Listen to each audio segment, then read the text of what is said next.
Let's talk anime! Hello and welcome to Brandon's Discuss Anime, the Reckless Amoeba podcast. I am host number 1, Brandon Horvath, and with me is host number 2, Brandon Thalinger. Howdy, y'all. And host number 3, Ryan Stokiel. Hey guys, you're looking good. All 3 of you, according to Brandon. That's right. About you look, there's only 3, all right? I refuse to believe there's any more. So, any of you guys watch anything good on Netflix or Hulu lately? Not really. I'm waiting on the next episode of Dragon Ball Super, all the fun stuff. Yeah. I still need to catch the last episode of Fate Apocrypha. I've had to put that off due to outside forces keeping me from doing so. Snow. I hate it so much. Maybe when I actually have a job that doesn't involve snow, I won't hate it. Who knows? Yes. So, did you guys ever hear of Chance with Hugh Laurie? I want to say you've mentioned it to me before. Yeah. Hugh Laurie is, and I may get things wrong since I'm just briefly going over things, he is a psychiatrist assistant where he sends people to different psychiatrists depending on their speciality. He's kind of like a big overview guy, and he gets into this world of danger because one of his patients keeps coming back to him and with an abusive husband, and it's a whole thriller mystery. The second season came out, I'm going to say October on Hulu, and I just started watching season 1. I'm about 7 episodes in, and I watch 2 a week, try to keep a little gap so I don't, although I could eat them all in one sitting, I kind of want to make room for other television to put it in a food reference. Yeah, but it's a really, really, really good series. So, yeah, it's on Hulu, it's called Chance, and like House, his name is Dr. Chance. Which is interesting. Either that or just very uncreative. Yeah, and it was based on a book, so I heard they got 2 seasons ordered at once. So if this gets a 3rd season, I don't know if this is going into original story territory or the guy has a sequel planned out or something.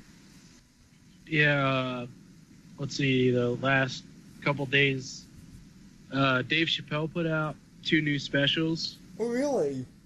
And, he put out 4 specials within, 7 weeks or something. He must be trying to get back into the spotlight again. Yeah, or the he said he's not going to put out any specials for a while, so... But he still does, his stand-up pops into, the comedy store and stuff in California. Oh, okay. And then, yesterday, Tom Segura's stand-up came out called Disgraceful on Netflix. These are all on Netflix. And, I actually...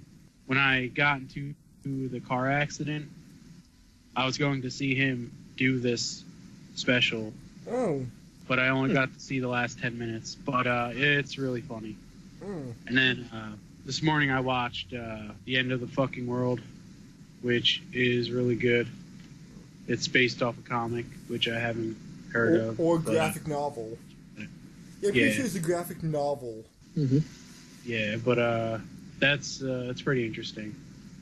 I recommend seeing that too. Oh, that's right. I wanted to mention, I am waiting on Monster Hunter World. I'm excited as fuck for that because we now have a PC announcement for that, which should be, I believe, in August or September of this year. So I'm hyped for that. Unfortunately, I have to wait 4 months between the console release. But because I don't have a PS4 or Xbox One, so... Wait, what's coming out? Monster Hunter World. I love the series. I'm hyped Yeah. for shit for that. I'm gonna get that. It comes out the 26th, I believe, for console. Yeah, it's the 26th, I believe, yes. And And one of the other things we found out thanks to the Nintendo Direct recently, there is a Dark Souls remastered coming out in May 25th. yeah, has any game besides like the Mario and Zelda game come out for Switch that A aren't lot. remasters? Yeah, plenty. Okay. There's been an original version of, like, every month there's been a new IP, or not a new IP, but like a new release of a game for it. Like, not remasters, but brand new games. Oh, okay. Like not Galaxy, what am I saying? Like Mario Odyssey came out over Yeah. December. There's more stuff coming out like every month for it. And I will pick up a Switch. It's a matter of time, but I will do so. It will happen. And isn't Pokemon 8th generation supposedly coming out for the Switch? We still don't know whether it's 8th or not. It could be 7.5. The new games just came out recently, right? Yeah, they the most recent 3DS ones came out in November, I'm gonna say. And that was more like 7.5, right? Or was that... Yeah. It was basically 7.5. It was basically like a revamp of Sun and Moon, which came out the year before. Okay. Essentially, it's like the actual version of the game that should have come out initially. Huh. It's like you've taken the base game of Sun and Moon and just thrown in like an extra half of a game. Oh, so it feels more complete? Yes. Because I think I played... Generation 2 was the last time I That's really same. played through same Pokemon. here. Yeah, so basically you would be taking like Gold and Silver and then just remember Gold how and Crystal Silver. worked instead. Oh, wait. Yeah. I think I played Gold the and Silver third- and then going into Crystal. It's that kind of a thing where it's like you've stacked on an extra like half a game into this. Mm. What the third generation was with the frog and the I forget, the pig. The Frog and the Pig? That was Gen 6. If you're Really? talking starters, yes. Somehow I played that one and then none of the ones in between the second. I mean, it was the first foray into 3D for the Pokemon games, so That's like, why I made had it. sense. Okay. Yep. That makes sense now. I have no idea what the names of those Pokemon were. X and Yeah. Y? X and Y would have been that generation, yes. But yeah, no. One of the better things they did is that they made the startup for Sun and Moon and Ultra Sun and Moon. They made it much easier to do because I played through the original Sun and the original Moon. I never wanted to go back and replay it again, only because it's such a pain in the ass to get through the tutorials. The first quarter of the game is an entire tutorial, and it was just infuriating. Oh my god, the first That's quarter? Yeah, it's like, because there's 4 islands, right? The first island is basically Tutorial Island. And it drove me nuts. They've streamlined it hard in Ultra Sun and Ultra Moon, And which makes it much easier to jump back in again for a replay. And isn't like X and Y 2 or whatever it is? Isn't that the one where Giovanni recruits all the villains to make? Nope, that's this one. That's the most current one. Oh, okay. That's the extra half of a game that they've thrown into this. Oh, okay. X and Y was really easy to replay. There was barely any tutorial in that to begin with. Does Giovanni still have like a Rhydon and a Chansey and Can't tell you. I haven't actually hit that part yet. Nido King and Nido Queen? I've been busy with other stuff, so I can't tell you. I haven't gotten to that far in the game yet.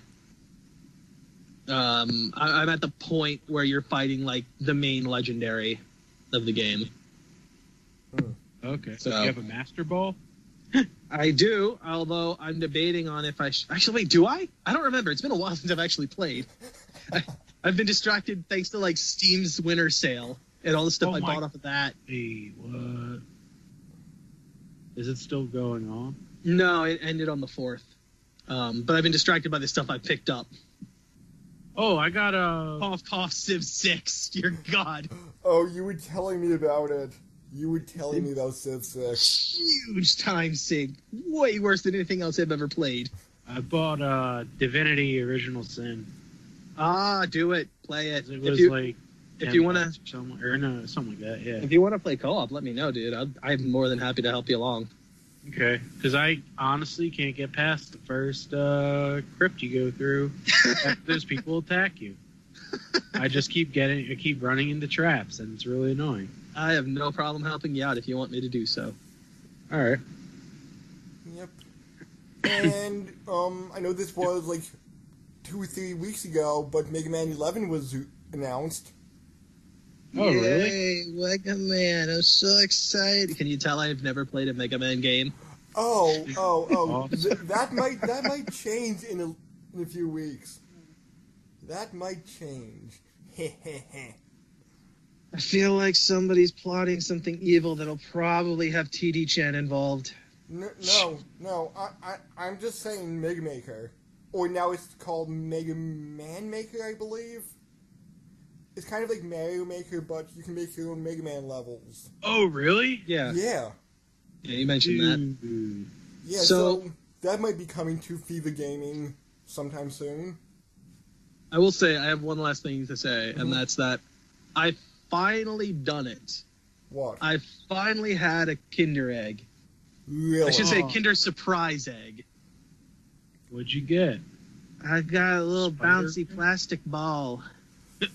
But this is the cheap American version. When the toy is on one side, the chocolate is on the other. Unfortunately, yes. Although it's still very good chocolate. Okay. Also, it's not actually chocolate. It's like somewhere between a fudge and an icing. Oh? And it's got like wafer, like It's in- malted milk ball wafers on top of it. You know what? It's Maybe I should pick interesting. some up tonight. It's $1.34 at Walmart. They were very good. Or it was very good. I had one because I'm like, I'm getting it just to say I had one. Yeah. So yeah, I got that. I had my toy, which was basically like a bunch of plastic pieces that you assemble into a ball, and then it came with like instructions how to make like an origami basket so you can play a game out of it. Huh. Which I'm like, that's pretty cool for a little kid's toy. Okay. Are we ready for today's main course? To go to a food reference again. All right. Look, TD-Chan's going to be involved. There's going to be things that happen, okay? Yes. Okay, so I got to ask you something, Orion. Yeah. Have you ever watched Digimon? Yeah. Which seasons? Probably the first couple. Do you Whatever remember was on Saturday morning cartoons? Do you remember the third season? I don't know. I didn't. When I was a kid, I didn't really. Know what seasons were. Yeah. So let me put it this way. Do you remember the one that had, let's go with Guilmon, Terriermon, and Renamon? The dinosaur, the fox, and the green thing. Green rabbit thing. Yeah. All right, we're talking Digimon Tamers this week. Oh, Yeah. I love this one. Okay. Because I love this series in general because it's just so drastically different from all of the others. Like, as a kid for me, I got into some dark series, like Batman the Animated Series and such, right? Mm-hmm. So the idea of shit's bad and it can get a hell of a lot worse creeping into stuff was great.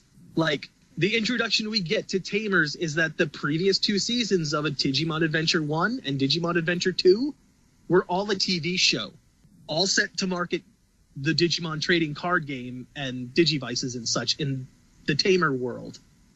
What? Like, yeah. I remember main that character- part.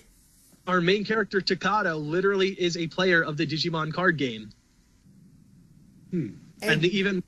Go on. And just a little something, I was reading on the Digimon wiki, to make this a tiny bit more kid-friendly, quote-unquote, they aged up the characters. In Japan, they are 10-year-olds going through all this crap.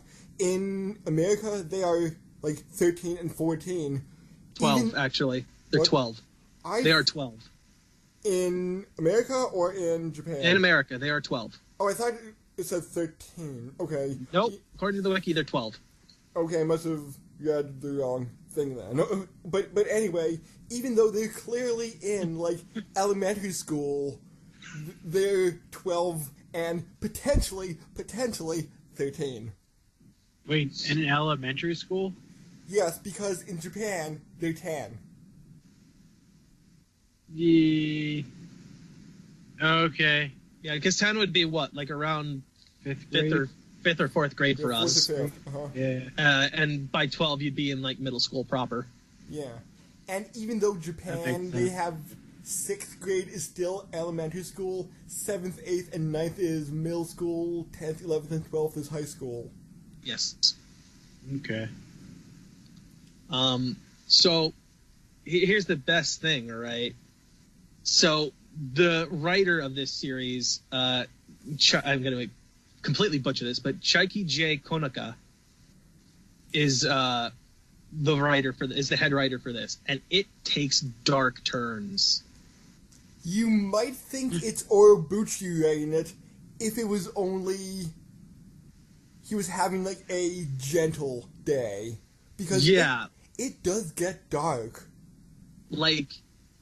It gets super dark. Like we learn, like we go through Takato as our first character that we meet, and the main character as we go through, who meets up with the other two as he's going through on his adventure, right? And our current goggle kid. Yes, the current gogglehead. Yes, because it seems like every main protagonist in Digimon has goggles. Yes. To be fair, the goggles look cool. Come on. Yeah. They've always looked cool to me. I don't know what it is. But what ends up happening for him is that, like, in the initial startup of the series, he finds a Digivice. I forget exactly how he finds it, but he does get one. I think on the playground. It might have been. I don't recall. But he ends up, like, sitting next to his bed, not realizing what it is, and falling asleep. And he had drawn up different Digimon. And what is then called the Digivice then, like, scans it through the side. Like, it has a card scanner on the side. Like you would swipe a credit card through it. It scans the freaking drawings, and a Digimon the next day is created from it. Hence Guilmon's appearance and existence. So he ends up befriending Guilmon, who shows up out in, like, an industrial zone, I believe. Like a construction area. Mm-hmm. Befriends Guilmon, runs into Henry, the one who has Terriermon, and, like, the orange vest and blue hair. Yeah. And he also then eventually runs into Rika, the girl of the group with Renamon. And Rika is cold as ice. And when you learn about her background, you understand why. Because she has, like, an actress for a mother who completely ignores her. Her father is non-existent. As far as we know, he's either dead or left. It seems like left when she was really young. And the only person that even seems to give any kind of a rat's ass about her is her grandmother. And even then, she's pushing a lot of people away. And I heard rumors that the three kids are supposedly based on Ego, Superego, and Id. I hadn't actually heard that. That'd be interesting. Because I heard this had nods to Evangelion, or, like, subtle references to Evangelion. Yeah, there's a few aspects of it in there. Mm-hmm. But it's one of those things where it's like, at one point, even Rika throws away her partner Digimon to go with someone stronger, who then starts using her. Like, this is a single episode setup, I believe. If not, it's only 2. But she is then being used by one of the Digimon called Ice Devamon, who literally freezes her in a block of ice and uses her to digivolve himself. Oh, great. The frozen fetish. Yeah, right? But here's the other interesting part, too, because this is where you get into the whole idea of how do we sell the cards, too, to the kids? The Digimon trading cards actually can be scanned into the Digivices and project whatever the ability the card would have onto their Digimon. So It's like if you would scan in a card that was like angel wings, your Digimon would then gain angel wings. Was there this thing in the real world? Like the tie-in toy? Yes, there was a Digivice that did the same thing. Okay. Even Pokemon get in on that, actually, where they had like an add-on for the Game Boy Advance that would scan cards into it, and then you would just replace it with your cartridge. Wasn't that the e-reader? That's what it was, yes. It was the e-reader. Okay. I kind of remember the e-reader. Yeah, so Digimon's like whole card scanning thing kind of got brought into the Nintendo, I think it was the Game Boy Advance at the time. Mm-hmm. It brought into that because it was such an interesting concept. It didn't last long, but it was still an interesting idea. Yeah. I heard it did well more so in Japan than America. Mm-hmm. As is many fads, like the Nintendo 64 Double D, was it? Like disc drive? I think so. I think that's what it was called. Yeah. But yes, we also end up meeting up with, I mentioned Henry earlier. We find out his backstory that his dad in this world actually created Digimon. Like him and a group of his fellow like college friends that were working together created the Digimon. So they created it in their college years and it evolved. Like they didn't want to get rid of this project, so they put it out on the internet, and over time, until the time of the series, they evolved. And is that where the people who created seasons 1 and 2 in the series got their idea from? It's potentially possible. I don't know if it's ever outright said. Yeah, I forget. Because I think it was only just to like somehow tie it into the original series that was thrown in there. Because I don't think anybody actually knew about it other than, and here's the other part, the government knows about this because the Digimon are like pressing in to the real world. Like they're trying to get out into it. So you'll get shots of like these people in these chairs just like flying around on what is essentially a giant ass planetarium with like the globe imprinted on it. Oh yeah, the planetarium women and that shady guy. Yeah, Yamato. Oh. Who's there just like he's like the digital side of things of the government who's trying to get through on all of this. It's like it's going to be coming in over here. All right, get a team ready to destroy it. Oh my god, I forgot that. And now I'm going, yes, that's even more Evangelion references. Like, or nods. There's even better, too. Like, one of the other characters they meet along the way, Jerry, gets a partner in Leomon. And as is tradition, every single Leomon has to die. Oh, Jerry. Now, here's the difference. In, like, Digimon 1, 2, and most of the other ones, Digimon don't die, they get reincarnated. The data doesn't disappear, it gets repurposed into a new Digimon. In this case, there is no reincarnation. You get killed, and your data is absorbed by someone else and used to empower them. So Jerry watches as another Digimon, Beelzemon, comes in, murders her partner in front of her eyes, and absorbs his power. And she doesn't handle that too well. She is mentally and emotionally broken. Ryan, input.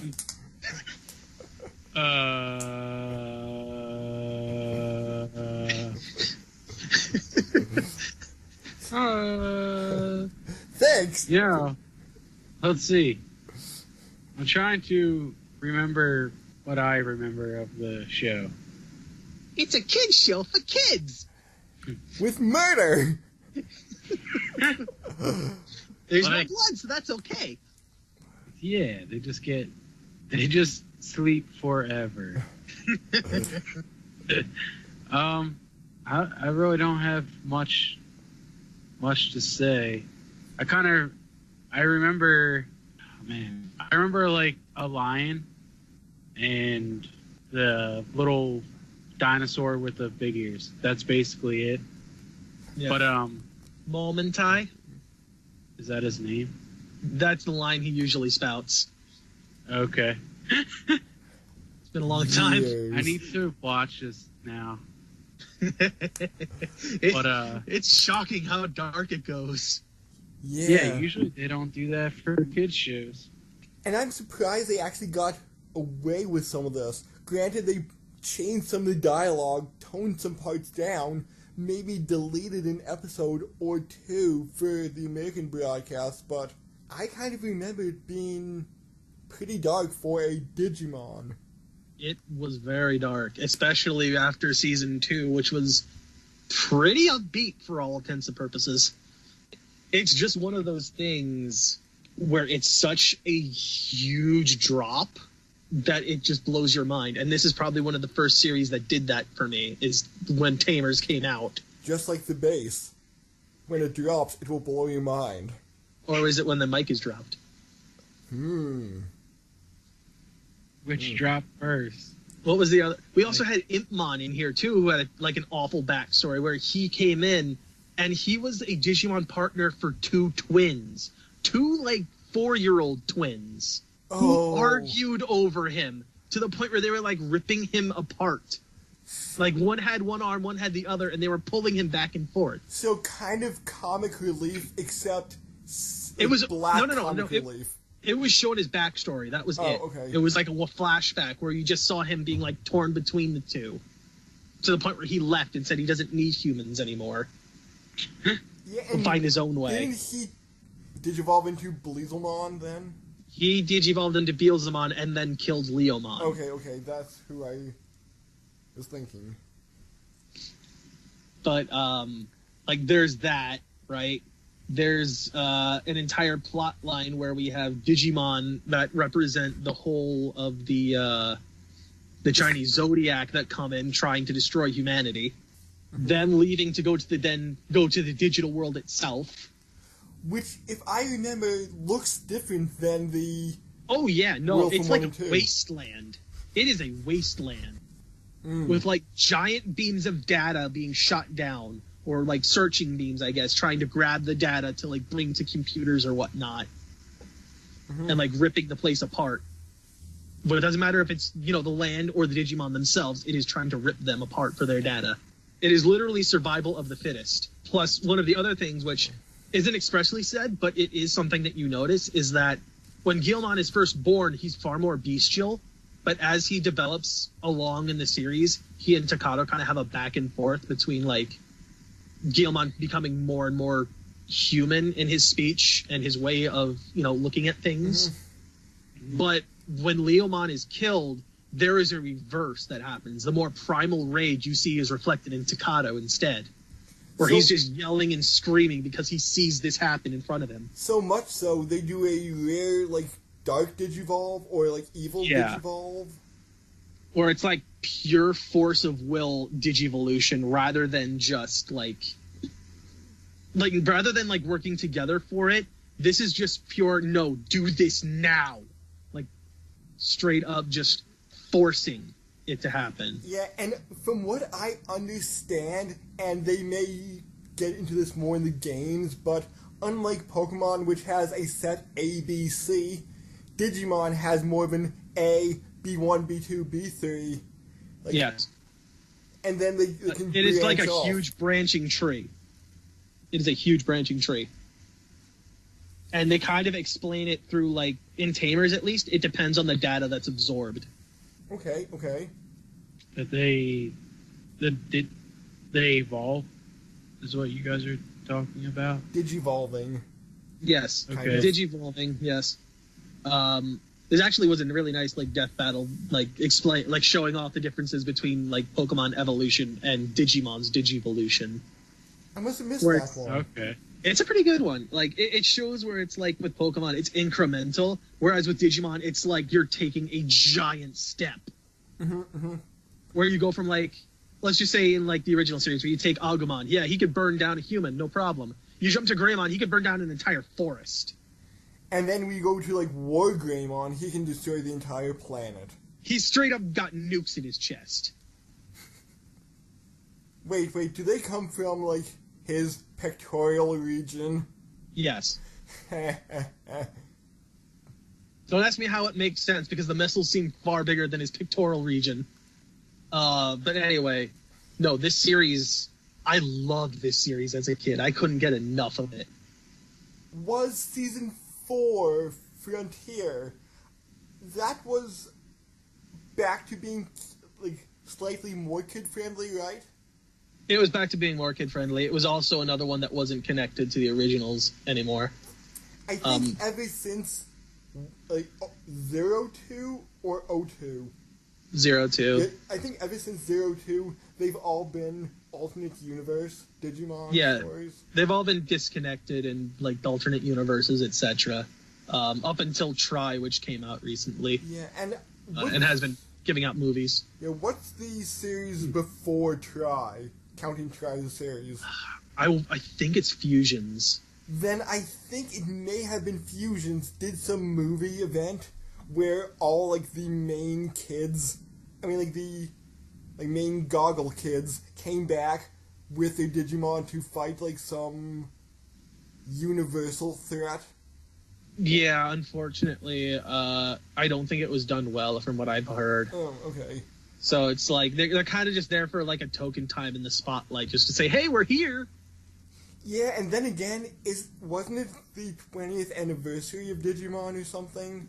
That too, yes. Yeah, so they had to do something like that, like, hey, like, look at our history, we're Digimon. Hell yeah. Yeah. They also included a character from the games called Ryu Akiyama, who, again, I assume it was just because of games, they had to include him to, like, kind of somewhat tie it there. Like, he has a Digimon that's not quite controllable. Oh. Yeah, he's a bit more, like, how do I put it? He's a bit more brutal with things. But he's been apparently stuck in, like, the digital world for, like, a year, apparently, from what, if I remember correctly, what he says. So when they go to the digital world, Takato, Rika, and Henry, they end up finding him in there. But does time pass slower or faster than Earth time? Is the digital world... I'm actually not sure in this universe is the what the digital time world is. a hyperbolic time chamber? I don't know in this one. I don't think it is. I don't know if they keep the whole time difference between the two. And I honestly can't say the same thing for, like, Frontier either, because I think that was the last series I actually sat all the way through. No, I remember Frontier, the entire series only took, like, 10 minutes. Is that what Earth time. the case is? Is that the case? Yeah, because I remember just recently watching the final scene, and they're like, oh, it's only 10 minutes later.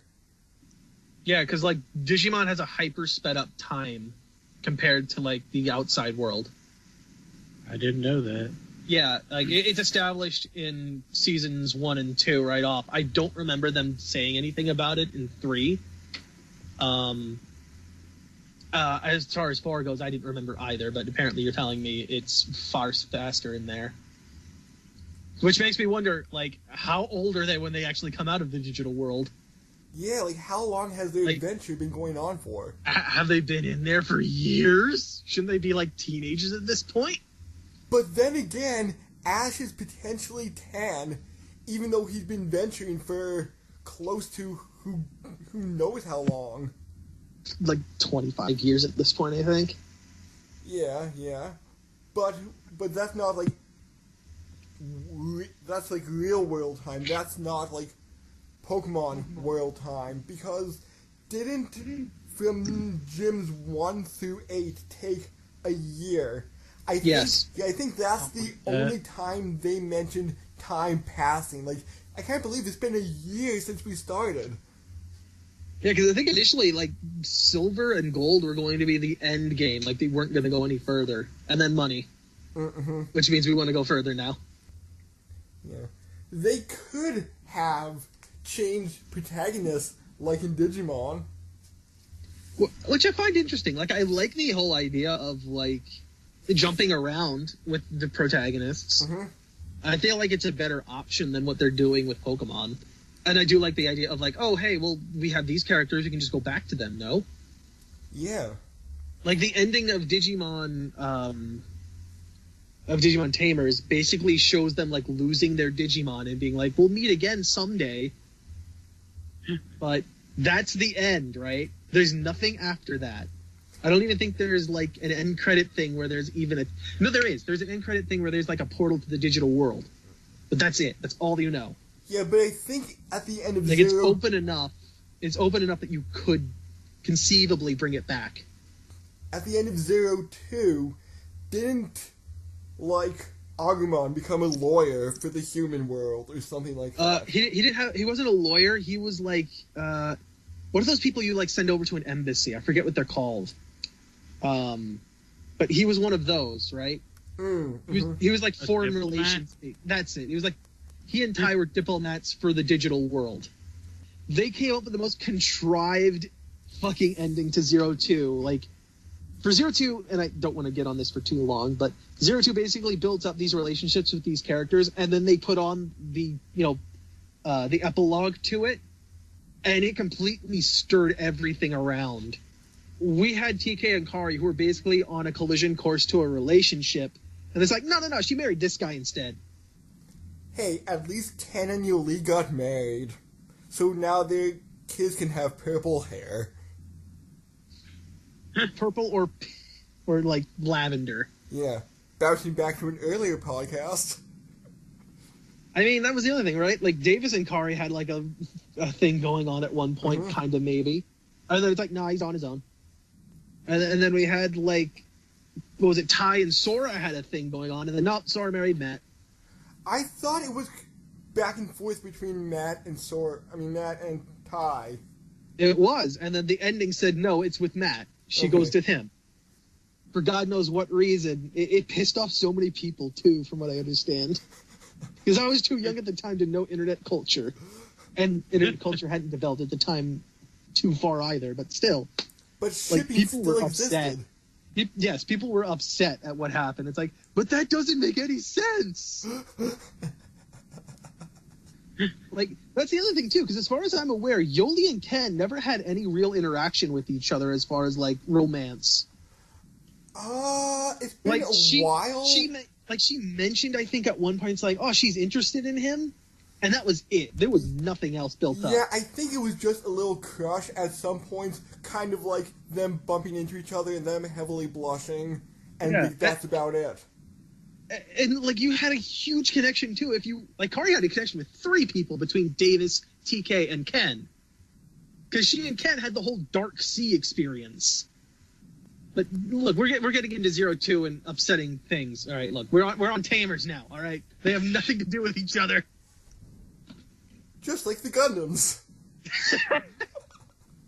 Yeah. Oh, God. That's evolved. Yeah, no, like, anyway, Tamers...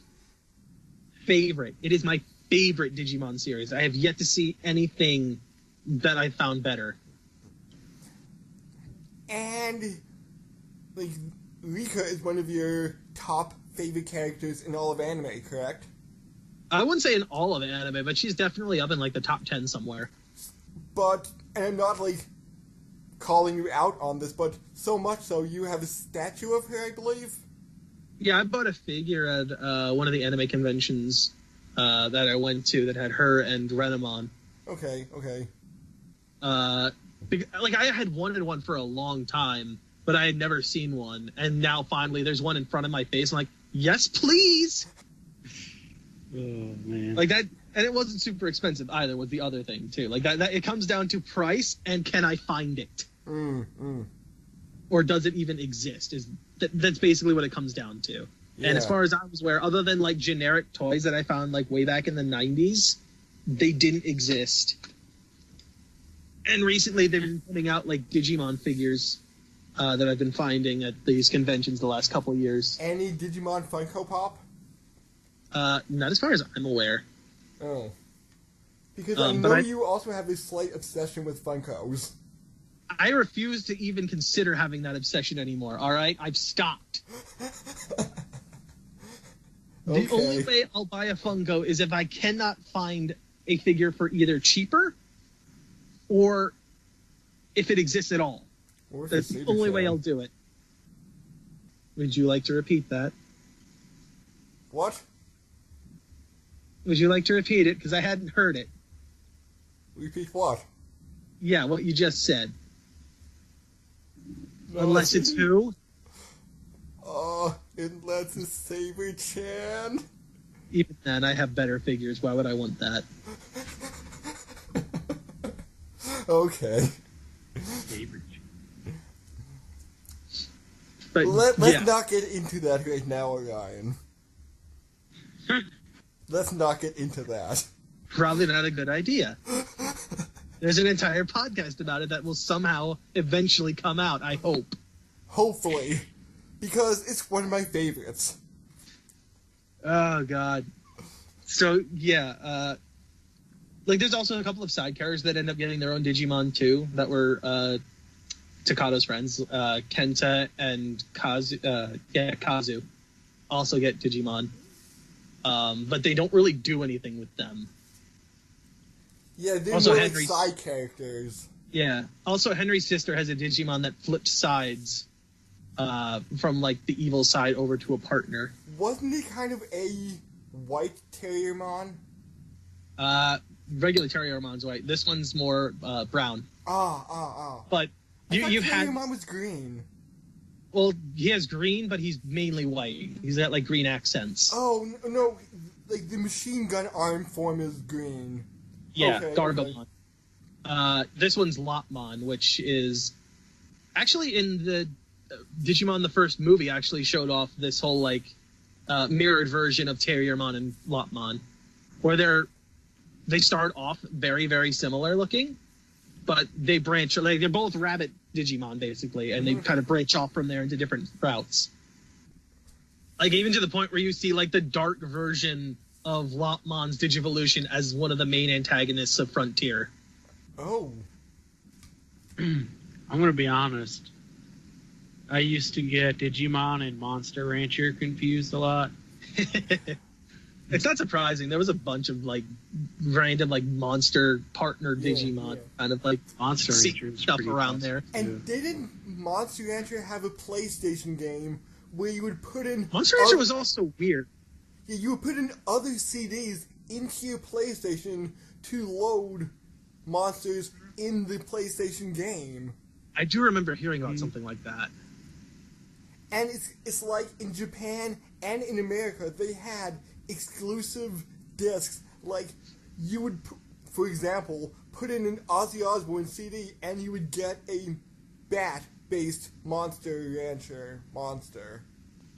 That was one of the weird things that I always... Because I remember watching the TV show for Monster Rancher, and I remember seeing it's a stone disc that they put on a CD player or something, and it turns into a monster. That's weird. And that was the first anime series I remember that had a definitive ending to it, and I was a little bit depressed. I'm wait, this is the end? When all the other anime I used to watch at the time had more of an open-ended, hey, yeah, this is all happy in the end. When Monster Rancher, I think the kid got sent back to his own world with no way back to the Monster Rancher world, and I'm oh, okay, evil's been defeated, but he can never see his friends again. Nope. They're gone. Yep. So, Ryan, if need comes around to it, would you ever want to rewatch Digimon from Tamers? Probably. Just for all the nostalgia? Yeah. Probably pretty far on the back burner, because I have a lot of Netflix other animes you guys suggested that I should watch that I need to still that check you didn't out. even start watching yet? Yeah, I'm gonna be honest. No, I watched at least a first or second episodes of the other ones. Okay. Because we're going to be doing this a lot more frequently now, and hopefully, and you're gonna have a lot of good anime coming at you. All right. Especially next week. Oh god, next week. Oh god. Yeah, next week is going to be a thing. Yeah, I can't wait for that. It'll be a thing, that's for sure. I can't wait till I know what you guys are talking about. I just can't wait to be king.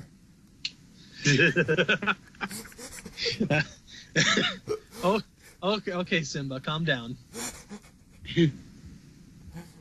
We're not covering that yet. All right. No, okay? no. We're not covering the live-action Lion King. It's not out yet. Or even Kimba the White Lion. Oh God, no, not that. Kimba? Yes. Yeah. Apparently, Disney stole the idea from a 1960s anime to make The Lion King. Oh yeah, I did see Or something borrowed that. extremely heavily if you really want to be Yeah. nice about it. Although they claim, no, it's based on Hamlet. I don't know. I don't know much about Hamlet. Maybe the story's based on Hamlet, but those visuals, oh boy, I wonder exactly what that's stolen from. Now all I think about is I totally forget the name of Simba's dad. Mufasa. Or Mufasa. Mufasa. James Earl Jones. Falling to his death. I heard Thank James Earl God. Jones is going to reprise his role in the live action. He's The one gonna that fall to chose his Simba death. Really trying to stir up some controversy with that. Maybe. Have him fall. Anyway, I think we're starting to Oh. ramble here. Yes, we Oh are. yeah. All right. Oh. One last thing. Okay. Terry Crews got a personal Xbox One with his face etched on it. Why? Why isn't there any Old Spice? I don't know. He needs the power, man. Still the best. Still some of the best commercials I've ever seen. Yeah. Yes. And I think they were made by Tim and Eric. Look, put them on commercials. That makes Good sense. work. They need to do more commercials. Yeah, they're freaking hilarious. Yes. I love the one where he's just got like a giant version of his own head on the side. Oh God. Anyway, I think that's all, folks. Come back next week for more anime, more rambling, more not anime discussion, and possibly another reference to Old Spice. Most likely. Power. Alright, later everybody. You guys.